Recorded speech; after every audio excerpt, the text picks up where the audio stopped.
my name is Dex from myconsult, and today we'll be looking into one of the features in SQL Accounting that can help you in your business. So if you are running an inventory-based company or a trading-based company, this module can be very helpful. It is called the item category module. So if, for example, let's say you are a handphone shop, so you actually sell things like Apple iPhones, you sell Samsung Galaxies, you sell maybe Nokia phones as well. So what happens is this module will allow you to categorize these items, and then you can generate reports that can actually help you in your decision makings, or like what's your sales analysis like. Alright, so let's go into the module right now.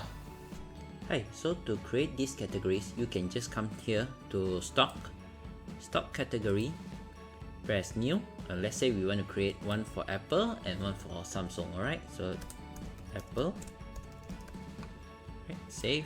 Then let's create a new one for Samsung. Alright, so done. We press save, we browse here. So we have Samsung, we have Apple, we have phones, and we have tablets. Alright, so let's say now I want to create a new item called, let's say, iPad Air. So come to stock here, maintain stock item, press new. So we will set here iPad Air. Alright, so then we can put here the price here, 2699, and then from here we can select here under category.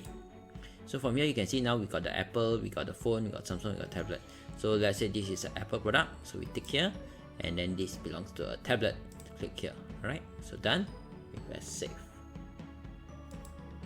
Right, so you can also amend existing products. So let's say example, I have an iPhone, so I put iPhone here, iPhone 13. I can come in here, I can edit, and I can come to category. I can say, okay, this is an Apple product, this is a phone. Alright, let me save.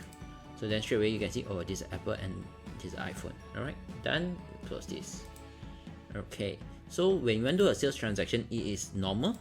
You just need to key in as per normal. So we come to invoice, press new, we select here cash sales. You can put the date and the amount. Here we can select the product. So let's say I select the iPad Air, press iPad Air, and then the price will all come out, and we just save as per normal. So the unique part or the special thing about item category or stock category is that when you do a report or analysis, you can come to here, report, you come to yearly analysis here. So instead of selecting my product, we can actually say, okay, I want to see a particular product, so, or particular category. I want to see example by Apple products. I press Apple, then I press apply. Alright, straight away the system will tell me, okay, all my Apple products got iPad Air, got iPhone. So then the system will tell me how much sales it generated on a month by month basis. Alright, so this is actually how easy it is to make use of the stock category in SQL Accounting. Do let us know in the comment below if you have any other guides you'd like us to cover. Thanks!